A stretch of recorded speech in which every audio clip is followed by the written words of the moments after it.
मेरा नाम है सनोज कुमार। उमंग स्टडी में आप सभी का स्वागत है।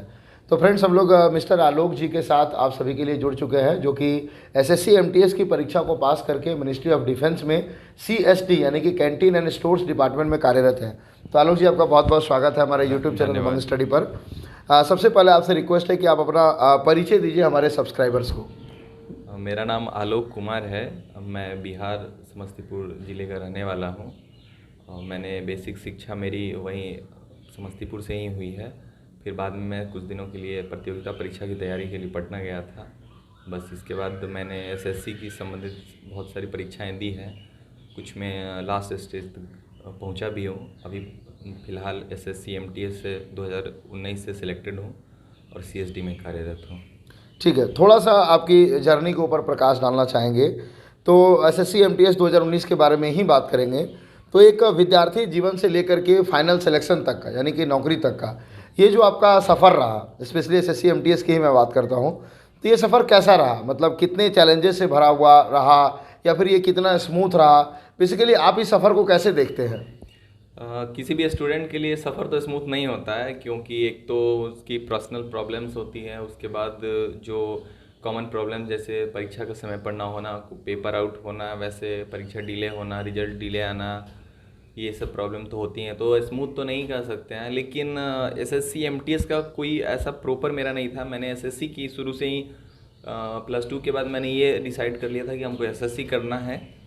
तो मैंने फिर रेलवे और ये बैंकिंग वगैरह में भी ऐसा नहीं था कि मैं उसका भी ट्राई किया। बस मैंने सिर्फ एसएससी के फॉर्म्स भरे और एसएससी के ही एग्ज़ाम्स को दिए। तो मैंने सीजीएल भी दिए, सीएचएसएल भी दिए और एमटीएस, ये तीनों एग्ज़ाम्स दिए। बस इसी तीनों एग्ज़ाम में तो एक कंबाइंड एसएससी का तैयारी होता था, तो उसका तैयारी पटना में रह के ही थोड़ा किए, खुद से सेल्फ स्टडी ज़्यादा किए। और उसके बाद रिजल्ट आया तो बाकी सीजीएल्स वगैरह में फाइनल में नहीं जा पाए, लेकिन एसएससी एमटीएस हो गया। तो ऐसा कुछ प्रॉपर नहीं था कि एमटीएस ही करना है। कोई भी बच्चा प्रॉपर एमटीएस करता नहीं है। वो उसका एक तैयारी होता है, कॉमन तैयारी होता है, जिसमें वो जिस लेवल का उसका तैयारी होता है उस लेवल में वो सिलेक्ट होता है। ठीक है, अगला सवाल हमारा ये है कि जैसे कि जब भी कोई भी परीक्षार्थी किसी भी परीक्षा की तैयारी करने के लिए उतरता है मैदान में, तो हर विद्यार्थी की एक इच्छा होती है कि उसका भी फाइनल सिलेक्शन हो जाए। लेकिन ये सच्चाई है कि हर विद्यार्थी का फाइनल सिलेक्शन नहीं हो पाता है। कुछ गिने चुने स्टूडेंट्स होते हैं जिनका कि फाइनल सिलेक्शन हो पाता है। फिर आपके फाइनल सिलेक्शन की मैं बात करूं तो आपका फाइनल सिलेक्शन के मूल मंत्र की बात करूं तो क्या प्राइमरी रीजन रहा जिस कारण से आपको लगता है कि नहीं आपका फाइनल सिलेक्शन हो पाया? क्योंकि ठीक है, एसएससी एमटीएस एसएससी की जितनी भी परीक्षाएं होती है सबसे कम क्वालिफिकेशन लेवल पे एमटीएस की ही परीक्षा होती है, लेकिन एसएससी एमटीएस की परीक्षा में भी कई सारे परीक्षार्थी ऐसे होते हैं जिनको सफलता नहीं मिल पाती है। तो आखिर सफल और असफल विद्यार्थी के बीच के जो डिफरेंस है वो क्या डिफरेंस होता है? देखिए, मेरे सफल विद्यार्थी ऐसा क्या करते हैं कि उनका सिलेक्शन हो जाता है? मैं ऐसा तो प्रॉपर कुछ नहीं बता सकता। अपने सेंस से इसको रिलेवेट करता हूँ कि मैंने बेसिक जो 10th तक की जो सिलेबस है, एसएससी का जो सिलेबस है, बेसिक 90% 10th तक का सिलेबस है जो कि कवर हो जाता है। तो जो आपका अगर 10th तक का जो पढ़ाई है उसका कंसेप्ट क्लियर है, थोड़ा अच्छे से आप पढ़े हैं, तो उसमें क्या है कि वो आपको पहला तो मदद करता है। दूसरा है कि आपका सिलेबस के अकॉर्डिंग पढ़ाई, ठीक है, आप कुछ भी पढ़े जा रहे हैं, पूरा लूसेंट रट लिए हैं। और मैं अपनी बात बताऊं तो शायद ये अतिशयोक्ति होगी बोलना कि मैंने लूसेंट ज़्यादा पढ़े नहीं हैं, मैंने बहुत ज़्यादा किए नहीं हैं, ठीक है। लेकिन उसमें जो मेरी कमी है जो हमें दिखती है, मॉक टेस्ट का सब बहुत बड़ा रोल होता है। मॉक टेस्ट आप लगाइए सही जगह से, टेक्स्ट बुक है जहाँ भी है, अच्छा जो मॉक टेस्ट प्रोवाइड करते हैं वहाँ से मॉक टेस्ट रेगुलर यूज़ कीजिए, लगाइए मॉक टेस्ट को, फिर पढ़िए। और ग्रुप डिस्कशन मैंने मतलब हमको अपनी सफलता में अगर जोड़ा जाए तो सबसे ज़्यादा अगर फ़ायदेमंद रहा तो वो है ग्रुप डिस्कशन, जो कि हम लोग का एक क्लब होता था पटना में, अलायंस क्लब करके है। वहाँ पे मैंने 2 साल 1.5 साल तैयारी की थी, तो वो एक बहुत बड़ा अपॉर्चुनिटी मेरे लिए लेके आया। और बाकी स्टूडेंट्स जो है कि वो सिर्फ आते हैं, क्लास करते हैं, कोचिंग करते हैं, वो अपने आप को देख नहीं पा रहे हैं कि हम कहाँ पिछड़ रहे हैं, कहाँ क्या कर रहे हैं। तो एनालिसिस एक सही नहीं हो पाता होगा, पहला रीज़न ये होता होगा। दूसरा रीज़न ये होता होगा कि हमें करना क्या है, मेरा कौन सा सब्जेक्ट अच्छा है, फिर हम कर क्या रहे हैं, सही स्ट्रीम ना चुन पाना एक रीज़न ये भी हो सकता होगा। बस और क्या। और तीसरा रीज़न थोड़ा सा लक भी होता है तो। जी बिल्कुल। आपने एक टर्म का जिक्र किया मॉक टेस्ट का। अभी के टाइम में अक्सर ऐसा देखा जा रहा है कि कई सारे स्टूडेंट्स के बीच मॉक टेस्ट का एक लगभग माहौल सा बन चुका है। हाँ, तो क्या किसी भी परीक्षा को क्रैक करने के लिए सच में मॉक टेस्ट जरूरी है, या फिर बिना मॉक टेस्ट के भी परीक्षा को क्रैक किया जा सकता है? देखिए परीक्षाएं का हर परीक्षा की एक अलग खासियत होती है और हर परीक्षा का एक अलग पैटर्न होता है। आप एसएससी को देखेंगे तो एसएससी में सीजीएल के जो क्वेश्चन होते हैं, मैथ्स के क्वेश्चन होते हैं, इंग्लिश के क्वेश्चन होते हैं, वो 70 to 80% सीजीएल या सीएचएसएल या एमटीएस किसी में भी रिपीट करते हैं प्रीवियस ईयर। तो आपके पास उन क्वेश्चंस पे कमांड होना चाहिए। तो ये कमांड कैसे आएगा? मॉक टेस्ट से आएगा। मॉक टेस्ट होना चाहिए आपके पास, क्वेश्चन का वो कमांड होना चाहिए, विद इन टाइम बनना चाहिए। उसके बाद आप बहुत ज़्यादा क्वेश्चन का कलेक्शन आपके पास होना चाहिए। तो ये मॉक टेस्ट से ही संभव है। तो ये मॉक टेस्ट आज के जो आप बोले कि एक माहौल बन गया है, तो ये बनना ज़रूरी है। और इसी के कारण आप देख रहे हैं दिन पर दिन किसी भी एग्ज़ाम में कट ऑफ ज़्यादा जा रहा है, हाई जा रहा है। उसका रीज़न ये है कि सारे स्टूडेंट को अब इंटरनेट का वो होने से, एक्सेस होने से सारे स्टूडेंट को इजीली अवेलेबल होता है, तो वो करते हैं। सब मॉक टेस्ट इजीली सबके पास अवेलेबल होता है, वो लगाते भी हैं और इसका स्टूडेंट को फ़ायदा भी मिलता है। तो नो डाउट कि मॉक टेस्ट यूज़फुल है। मतलब बेसिकली आपका कहने का ये मतलब है कि ये माहौल जो बना है तो ये माहौल अच्छा है। अच्छा है। जैसे सर्फ एक्सेल का एडवर्टीजमेंट में कहते हैं कि दाग अच्छे हैं। अच्छा है। ठीक है। अगला सवाल हमारा ये है कि जैसे कि आपने टेक्स्ट बुक के मॉक टेस्ट का जिक्र किया, तो आप अपनी तैयारी के दौरान मॉक टेस्ट लगाते होंगे, फिर आप रियल एग्जामिनेशन को भी फेस किए। तो टेक्स्ट बुक का मॉक टेस्ट कितना आपको एग्जामिनेशन रेलेवेंट लगा, या फिर आपको लगा कि नहीं टेक्स्ट बुक के मॉक टेस्ट में किसी एक पर्टिकुलर फील्ड में इम्प्रूवमेंट की रिक्वायरमेंट है? देखिए वैसे एसएससी के बैंकिंग, अभी कुछ दिन पहले मैं 2-4 टेस्ट रेलवे का लगाया था। चूँकि मैं पहले भी बताया कि रेलवे का मैं स्पेशली तैयारी नहीं करता हूँ, लेकिन मैंने एग्ज़ाम्स से प्री दिए थे तो सारे लेवल में क्वालिफाई था। तो मेंस देने के लिए, सीबीटी 2 देने के लिए थोड़ा सा मैंने उसको देखे थे, सेक्शनल पार्ट भी देखे थे।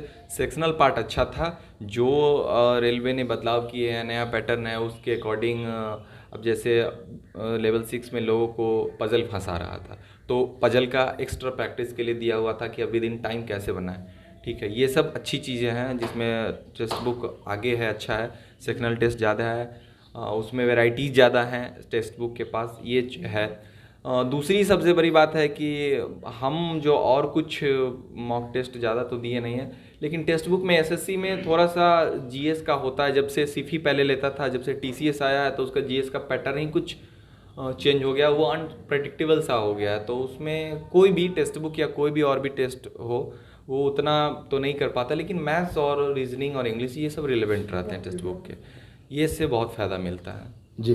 अब थोड़ा सा आते हैं आपका फोकस्ड जर्नी के ऊपर। तो बेसिकली आपका जो पढ़ाई होती थी, वो आपका पढ़ाई का सोर्स क्या होता था? आप किन किन सोर्स से पढ़ना पसंद करते थे? देखिए मैं ज़्यादा पढ़ने में विश्वास नहीं रखता हूँ, ये मेरी अपनी मान्यता है। मैं बहुत ज़्यादा नहीं पढ़ता था और मैं हमेशा मतलब जैसे कहीं जा रहा हूँ, अगर मैं यहाँ धनबाद आया हूँ तो धनबाद में पंचेत डैम, मैथन डैम, बराकर नदी पे कौन सा डैम है, बराकर नदी की लंबाई क्या है, ये देख लिया। अब मैं इस चीज़ से गुजरा हूँ, लाइव गुजरा हूँ, तो हमको याद रहेगा। तो एक तरह से मैंने यहाँ का भूगोल कर लिया। तो एक एग्जाम्पल मैंने दिया है। तो इस तरह से मैं अब ये नहीं कि बुक लेके हम बैठ जाएं। हम देख रहे हैं, टेलीग्राम भी खोल रहे हैं, तो उसमें कोई वो एमसीक्यू का कोई क्वेश्चन है तो टेस्ट लगा दिए, उसमें 5-10 क्वेश्चन बना दिए, पढ़ लिए, आपसे चर्चा में ले लिए। तो ये सब थोड़ा करते करते जनरल अवेयरनेस जिसको बोलते हैं उसको बढ़ाया। ऐसा नहीं कि बुक पे पूरा डिपेंडेंट रहे हैं, और बुक मैंने बहुत ज़्यादा पढ़ी नहीं है। ठीक है, तो सोर्स में एक तो मैंने खुद से थोड़ा बहुत इस तरह से पढ़ा है, आम जिंदगी से सीखा है। दूसरा कि मॉक टेस्ट से पढ़ा है। अगर टाइम कम है, अभी बस में बैठे हैं, ट्रेन में बैठे हैं, तो सेक्शनल टेस्ट मार लिए, टेक्स्ट बुक का एक कोई लगा लिए मॉक, ऐसा करके है। तो वो सेक्शनल टेस्ट भी अच्छा रहा है। बाकी कोई सोर्स का है तो थोड़ा बहुत बुक भी रहा है, ऐसा नहीं है। थोड़ा बहुत टीचर्स के गाइडलाइंस भी रहे हैं जो ऑनलाइन आजकल अवेलेबल है। ठीक है।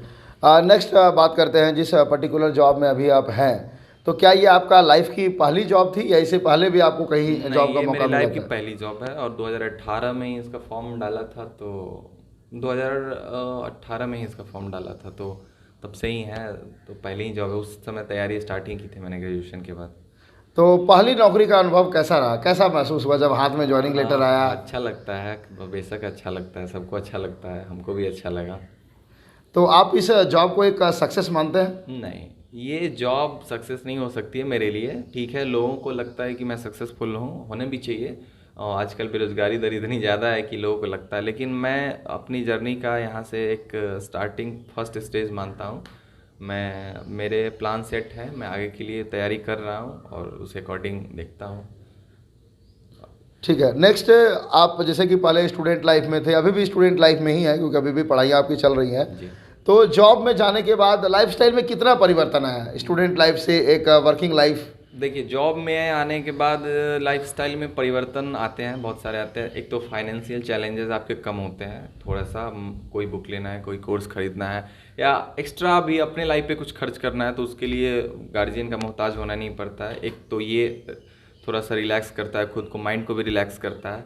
और दूसरा चीज़ है कि आपको एक कॉन्फिडेंस लेवल थोड़ा सा रहता है कि मैं इस लेवल हूँ। कभी कभी क्या होता है कि एग्ज़ाम्स आप देते हैं, एसएससी में ही कितनी बार गया, मेरा प्री अच्छा नहीं गया, किसी किसी में मेंस अच्छा भी गया, प्री अच्छा नहीं गया, अब तो लगता है कि मैं यार प्री के लायक भी नहीं हूँ क्या, तो इस तरह का डिप्रेशन आता था। लेकिन अभी आप जब सिलेक्टेड हैं तो अब लगता है कि नहीं, मैं थोड़ा सा हूँ, मुझे और काम करने की ज़रूरत है, ये अलग बात है, लेकिन आप डिप्रेस नहीं होइएगा।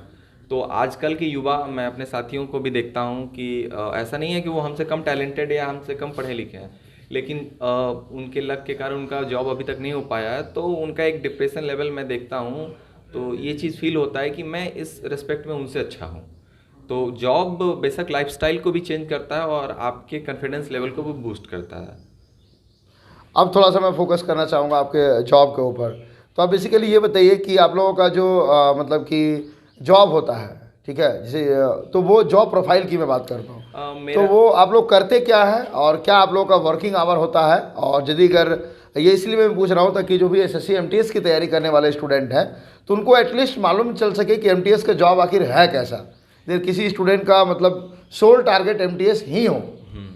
देखिए, मेरा सोल टारगेट तो एमटीएस नहीं था, लेकिन एमटीएस के लिए मैं एलडीसी से ज़्यादा प्रेफर करता था एमटीएस को, इसलिए क्योंकि मुझे अब सोर्स से और जैसे दोस्तों से या फिर किसी और से भी जैसे पता था कि एमटीएस में पढ़ने का टाइम मिलता है, और चूंकि हमको पढ़ना था इसलिए मैंने एमटीएस को ज़्यादा टारगेट किया। वैसे एलडीसी भी मेरा फाइनल 2018 वाला टाइपिंग में मैं छट गया, उस एक सेंटर पे था, वहाँ पर कीबोर्ड का इशू आ गया था। पटना में एक संदलपुर में सेंटर था, उसका कीबोर्ड का इशू आ गया था, उस कारण मैं टाइपिंग में छट गया था। तो ऐसा उसमें भी मेरा हो जाता, लेकिन मेरा एमटीएस ही टारगेट था। एमटीएस, सीएचएसएल और एमटीएस में, क्योंकि पढ़ने का टाइम मिलता है। और ये बात सही भी है कुछ डिपार्टमेंट्स को छोड़ के। मेरा डिपार्टमेंट है थोड़ा सा हेक्टिक वर्क जॉब है, लेकिन बाकी जो हमारे कलीग्स हैं इनकम टैक्स वगैरह में, ज़्यादातर एमटीएस का तो इनकम टैक्स में ही होता है। बहुत सारे पोस्ट एनसी एंड एजी और इनकम टैक्स, इसी में बहुत सारे मोस्ट ऑफ 80% वैकेंसी इसी से फिल होती है। तो ये दोनों में वर्क प्रोफाइल ईजी है, हल्का है, 9 to 5 का जॉब है, सैटरडे संडे छुट्टी है, तो उनका रहता है। लेकिन हमारे डिपार्टमेंट में संडे छुट्टी है और सेकंड और फोर्थ सैटरडे छुट्टी है। और वर्क प्रोफाइल की बात करें तो हम लोग का मेन काम होता है, हम लोग का जैसे कैंटीन स्टोर्स डिपार्टमेंट है, तो मेन काम होता है कि कंपनी से गुड्स को, सामान को लेके, और जितने भी आर्म फोर्स के कैंटीन है, आर्मी, नेवी और एयरफोर्स, उस सारे कैंटीन में प्रोवाइड करना, जो रूल रेगुलेशंस बने हुए हैं, फिर उसकी जीएसटी क्लेम करना, वो सब वो करना, बस यही काम है हमारा। हमारे तो उसके लिए हमारा छोटा सा ये डिपार्टमेंट, बहुत ज़्यादा नहीं है, 3500 लोगों का डिपार्टमेंट है। तो हम लोग, एक हेड ऑफिस है, उसके बाद रीजनल ऑफिस है, उसके बाद डिपो लेवल है। हम लोग का डिपार्टमेंट का सबसे नीचे डिपो लेवल है। तो हम लोग का 34 डिपो है ऑल इंडिया में, उसी में अभी बागडोगरा डिपो है, वो उससे बंगाल की रीजन और बिहार के थोड़ा सा रीजन कवर आते हैं इसमें। तो इस रीजन में जितना भी यूआरसीज़ हैं, यूनिट रन कैंटीन यूनिट का, उसमें जो भी सामान देना होता है उसका हम लोग काम करते हैं। उसी का अलग अलग सेक्शन है, इनवॉइस का सेक्शन है, अकाउंट का सेक्शन है, तो वही है, एस्टेब्लिशमेंट सेक्शन है। तो हम लोग ऑफिस वर्क कब करते हैं, अभी तो ऑफिस वर्किंग करते हैं। तो इसमें आप लोगों का एक नॉर्मल शेड्यूल में ड्यूटी लगती है या फिर इसमें भी आप लोगों का शिफ्ट वाइज भी ड्यूटी लगती नहीं, है? शिफ्ट वाइज ड्यूटी नहीं लगती है। तो नॉर्मल शेड्यूल में है, जैसे जो गोडाउन के तरफ होते हैं तो कभी कभी यूनिट्स की भीड़ ज़्यादा होती है, उन लोगों को रात होता है, ठीक है, तो उनका थोड़ा सा दिक्कत होता है। हमारे कई साथी हमारे साथ ज्वाइन किए हैं, तो उन लोगों को थोड़ा रात हो जाता है कभी कभी। कुछ गोडाउन में है तो उसमें रात हो जाता है, जैसे डिलीवरी देना है किसी को, तो उस सब में गोदाम की तरफ जो असिस्टेंट है, जो ऑफिस साइड है उनका ठीक है, उनका मतलब 9 to 5 ही है, 5 बजे के बाद कभी एक आध घंटा जब ज़्यादा वर्कलोड रहा तो किए, उसके बाद छुट्टी हो जाता है। तो शिफ्ट वाइज ड्यूटी वैसे नहीं है। और इस पर्टिकुलर पोस्ट पे आप लोगों को फैसिलिटीज़ क्या क्या मिलती है, सुविधाएं क्या क्या मिलती है? पार्टिकुलर जो सैलरी है वो मिलती है, फिर सेंट्रल गवर्नमेंट की जितनी योजनाएं हैं कॉमन स्टाफ के लिए वो है। इस डिपार्टमेंट में एक अलग सा क्या है, हम लोग को एक कैंटीन कार्ड मिलता है, वो लिकर नहीं ग्रॉसरी कार्ड मिलता है, जो मतलब कैंटीन से हम लोग परचेज कर सकते हैं सामान, वो ये मिलती है। और आर्मी हॉस्पिटल वगैरह के जो मतलब एंटाइटल हैं इलाज उलाज कराने के लिए, वो मेडिकल फैसिलिटीज़ हैं, बगल में बेस हॉस्पिटल है। हम लोग का क्वार्टर वाटर जो है वो मिलता है, और ज़्यादातर हम लोग का पोस्टिंग लोकेशन, डिपो का जो लोकेशन है वो क्वार्टर के अंदर ही होता है, अच्छा। तो वो उसके कैंट के अंदर ही होता है। तो एक अच्छा माहौल भी है, तो ठीक है, तैयारी करने के लिए शांत जगह है, नेचुरल प्लेस है, आराम से आप कर सकते हैं, कोई डिस्टर्बेंस नहीं, अच्छा है। ठीक है। और कहीं ना कहीं तैयारी करने वाले स्टूडेंट्स का एक हाँ, और मोटिवेशन। हमारे यहाँ से हमारे पिछले बैच से लगभग 10 स्टूडेंट हमारे थे एमटीएस में, उन्होंने अच्छी अच्छी पोस्ट के, किसी ने इनकम टैक्स लिया है, किसी ने सीजीएल के थ्रू प्रिवेंटिव ऑफिसर लिया है, किसी ने एफसीआई में जॉब किया है, किसी ने बीपीएससी में, किसी ने आईबी में अच्छे अच्छे जॉब किए हैं। तो ये सारे स्टूडेंट मान के चलते हैं कि एक पढ़ाई मतलब फिनेंशियल एक सपोर्ट होता है, इसके लिए जॉब ठीक है, पढ़ने का अच्छा मौका भी है, और आगे के लिए तैयारी करते हैं सारे स्टूडेंट जो पढ़ने वाले होते हैं। जो भी तैयारी करने वाले स्टूडेंट्स होते हैं उनका एक मोटिवेशन का सोर्स ये भी होता है कि जिस पर्टिकुलर जॉब की हम तैयारी कर रहे हैं उस पर्टिकुलर जॉब पे आखिर हमको सैलरी कितनी मिलने वाली है। तो ये पॉसिबल हो तो मैं चाहता हूँ कि आपको ग्रॉस पेमेंट एक लगभग कितना बनता है आपके पोस्ट पर? ग्रॉस पेमेंट की बात करें तो वो सिटीज़ पे डिपेंड करती है, XYZ सिटीज़ पे। तो जो अगर आप एक सिटीज़ में हैं तो अभी जो डीए का परसेंटेज है उसमें आपको ग्रॉस पेमेंट लगभग 30,000 क्या है अप्रॉक्स मिलेगी। वाई सिटीज़ में है तो वही 28 साढ़े 28 या 29 के अप्रॉक्स, और जेड सिटी में है तो 25 से 26 27 के अप्रॉक्स, वो सिटीज़ वाइज है। वो हाउसिंग रेंट अलाउंस के का अंतर हो जाता है थोड़ा सा। तो आप किस टाइप की सिटीज़ में आते हैं? हम वाई में हैं, वाई सिटीज़ में, बागडोगरा वाई में आता है। तो ज़्यादातर most of the cities Y में ही आती है, और 4-5 सिटी है, अहमदाबाद, मुंबई, दिल्ली, चेन्नई, कोलकाता, यही सब एक सिटीज़ में आती है, और बाकी रेस्ट ऑफ जेड सिटीज़ में आती है। ठीक है, एक आखिरी सवाल आपसे, आपको इधर खुद को डिफाइन करने के लिए कहा जाए तो आप कैसे डिफाइन करेंगे अपने आप को? खुद को डिफाइन करना मतलब किस सेंस में? मतलब व्हाट हु इज़ आलोक, मतलब आप कौन है, और मतलब सफलता जो आप पाए तो उसके पीछे का मूल मंत्र जो था, कोई एक सिंगल रीज़न जिस कारण से अभी भी आपके अंदर जो ऊर्जा है कि नहीं हमें और आगे बढ़ना है यहाँ तक आने के बावजूद, या फिर इसमें जो आप सफलता पा पाए उसका एक मूल मंत्र, या फिर? देखिए, मैं हमेशा से एक वर्ड होता है ना, वो आम बोलचाल की भाषा में बोलते हैं बिंदास रहना, तो मैं बिंदास रहता हूँ, उतना लोड लेता नहीं हूँ, सीखने की कोशिश करता हूँ, माइंड को एक्टिव रखता हूँ, और जो रिक्वायरमेंट्स है एग्ज़ाम्स की, लाइफ्स की, उसको इंजॉय करता हूँ, उसको फुलफ़िल करता हूँ। ऐसा नहीं है कि पूरा एकदम उस पर डिप्रेस्ड होके, नहीं हो रहा है तो कोई और ऑप्शनल वे देखता हूँ, और पॉजिटिव रहने की कोशिश करता हूँ। और ये सबसे बहुत आज के डेट में बहुत बड़ी बात है, क्योंकि हम देख रहे हैं हमारे कलीग जो पटना में तैयारी करते थे, या कोई भी बहुत 4-5 साल से कर रहे हैं, नहीं हो रहा है, डिप्रेशन में आ रहे हैं, और उनका स्कोर नीचे जा रहा है। तो ये चीज़ निगेटिव और भी इफ़ेक्ट करती है। आप अगर आज 100 नंबर ला रहे हैं और आप 105 कट ऑफ है, 5 नंबर से पीछे जा रहे हैं, अगर आप पॉजिटिव नहीं रहे तो फिर अगला बार आप 95 हो जाइएगा, या फिर 100 ही मेंटेन कीजिएगा तो कट ऑफ 110 चल जाएगा फिर। तो आप पॉजिटिव रहिए, मतलब ये नहीं कि मेरा भी नहीं हुआ था। मेरा एमटीएस 2016 वाला जो था उसमें मेरा 1.5 नंबर से मेरा छूट गया था फाइनल मेरिट लिस्ट, तो नहीं हो पाया था। तो क्या क्या कर सकते हैं, ये CHSL में मेरा टाइपिंग का इशू आ गया था, लक था, बैड लक था, उस पूरा सेंटर पे कीबोर्ड का इशू था, तो मेरा नहीं हो पाया। क्या कीजिएगा उसको, तो उसको मतलब कुछ नहीं कर सकते, बस फिर है कि उससे मतलब रिकवर होके आगे एकदम पॉजिटिवली बढ़ते जाना है। लाइफ में जो भी लाइफ है तो चैलेंजेस हैं, अगर एक जिंदा मनुष्य, सक्रिय मनुष्य है तो उसके लाइफ में चैलेंजेस हैं, उसको आप कैसे डील करते हैं, ये सबसे बड़ी बात है।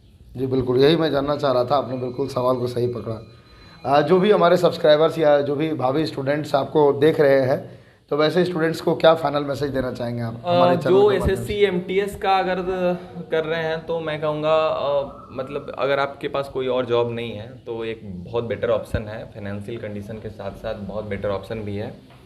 तो मतलब आप तैयारी करें एमटीएस में आके, और यहाँ आके आपको एक क्या है कि माहौल भी मिलता है। यहाँ सारे एमटीएस में जो सिलेक्टेड स्टूडेंट्स होते हैं वो एक माहौल रहता है कि आप उन लोगों के बीच हैं जहाँ पे सारे सक्सेसफुल है, सिलेक्टेड हैं, तो वो स्टूडेंट्स एक आपको इनकरेज भी करते हैं। अब अभी मेरे साथ ही जो हुआ वो देखिए कि मेरे साथ जो मेरे कलीग्स हैं जो अभी तक काम कर रहे हैं, अब 2-3 महीना में कोई आईबी में जाएंगे, कोई बीपीएससी में जाएंगे, कोई प्रिवेंटिव ऑफिसर में जाएंगे, तो मुझे लगेगा कि मुझे यहाँ से और करने की ज़रूरत है, मेरे लिए सफलता छोटी है। तो ये इनकरेज करता है, तो एक माहौल भी यहाँ पे मिलता है, और फिनेंशियल सपोर्ट तो जो है माहौल भी मिलता है। इसलिए अगर होता है तो उसमें लगिए। और आजकल के डेट में एमटीएस का भी लेवल आप देख रहे हैं कि इतनी आसान नहीं है। अब जैसा आप लोग जान ही रहे तैयारी कर रहे हैं तो क्या कटअप जाता है, इतना आसान जॉब है भी नहीं। तो लेकिन पॉजिटिव रहिए, अच्छे से तैयारी कीजिए, ज़रूर सफलता मिलेगी। ठीक है, आपका बहुत बहुत धन्यवाद, आपने इतना कीमती समय दिया और लगभग आपके सारे सवालों का इन्होंने बेबाकी से जवाब दिया। इसके अलावा भी आपका किसी प्रकार का कोई भी सवाल है तो आप इस वीडियो के कमेंट सेक्शन में ज़रूर कमेंट कर सकते हैं। जो भी पॉसिबल जवाब हो पाएगा हम लोग ज़रूर देने का कष्ट करेंगे। और एक छोटा सा गिफ्ट है इनके लिए हमारे तरफ से, मैं चाहूँगा कि ये एक्सेप्ट करें। Thank you. और इस सेशन को हम लोग यहीं पे रखेंगे। सेशन के बारे में अपना ओपिनियन कमेंट करके ज़रूर से ज़रूर बताइएगा। मिलते हैं कोई नेक्स्ट सेशन में, तब तक के लिए जय हिंद, जय भारत।